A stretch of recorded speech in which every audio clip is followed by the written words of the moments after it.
একাত্তর বাংলাদেশকে ধারক বাহন করে। একাত্তর মানেই বাংলাদেশ, এবং একাত্তরের সাথে জুলাইয়ের একটি তুলনা করা হয়। কেন তুলনা করা হয় সেই প্রসঙ্গে আমি একটা ছোট করে লিখেছি, সেটা আপনাদের সামনে বলবো।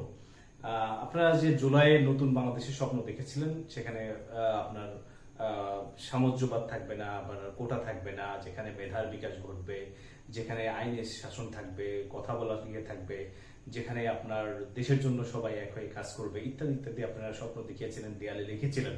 সেই বিষয়গুলো নিয়ে কথা বলতে চাই। কিন্তু কোটার জায়গায় কোটা কি আছে কিনা, বা মুক্তিযোদ্ধা যেভাবে একাত্তরকে যেভাবে ব্যবহার করা হয়েছিল, জুলাইটাকে তার সমতুল্য করে সেম কাজে ব্যবহার করা হচ্ছে কিনা, এই বিষয়টি আসলে আপনাদের সামনে একটু তুলে ধরতে চাই।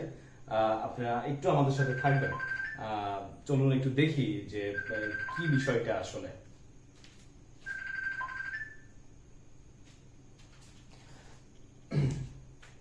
শুভ দর্শক, চলুন দেখি। বিষয়টি হচ্ছে, আমি এক পাশে লিখেছি হচ্ছে মুক্তিযোদ্ধা ৭১, আর এখানে হচ্ছে জুলাই যোদ্ধা ২০২৪। এখন কথাগুলো মিলে কিনা আপনি একটু দেখেন। মুক্তিযুদ্ধ, জুলাই যুদ্ধ, মানে সেম। তারপরে হচ্ছে মুক্তিযোদ্ধা এবং জুলাই যোদ্ধা। যারা মুক্তিযুদ্ধ করেছিল ৭১, তাদেরকে মুক্তিযোদ্ধা বলা হয়, এবং জুলাই যোদ্ধা বলা হচ্ছে যারা জুলাই আন্দোলন করেছিলেন বা নেতৃত্ব দিয়েছেন। এক সময় ৭১-এর ওখানে সে সময় বলা হইতো স্বাধীনতা, এখন বলা হয় হচ্ছে আজাদী। পরিবর্তন কতটুকু, শব্দগত পরিবর্তনটা হয়েছে। আসুন, মুক্তিযুদ্ধের সময় আসলে যে স্লোগানটি দেওয়া হতো পিন্ডি না ঢাকা, এখন স্লোগান দেওয়া হয় দিল্লি না ঢাকা। শুধু স্থান বা একটি দেশের পরিবর্তন হয়েছে, আসল পরিবর্তনটি কোথায়? তারপরে আসুন, মুক্তিযুদ্ধ জাদুঘর, এখন রয়েছে জুলাই জাদুঘর। সেম, মুক্তিযুদ্ধ জাদুঘর রয়েছে, এখন রয়েছে জুলাই জাদুঘর। তারপর রয়েছে মুক্তিযুদ্ধ ফাউন্ডেশন ছিল, এবং সেটি কাজ করেছে, মুক্তিযোদ্ধাদের নিয়ে কাজ করেছেন। এখন হয়েছে জুলাই ফাউন্ডেশন। এটার অস্বীকার করা তো পারে, জুলাই ফাউন্ডেশনের এখন টাকা নাই। ৩ মাস ধরে ফাউন্ডেশনের কর্মীদের বেতন দেওয়া হয় না। এই বিষয়ে কথা হবে। মুক্তিযুদ্ধের কোটা ছিল, এখন কি জুলাই কোটা নেই?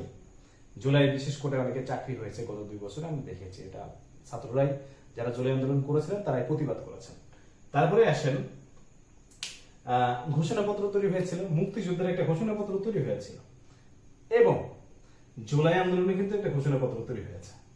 এই দেখেন, ৭১ ভার্সেস ২৪।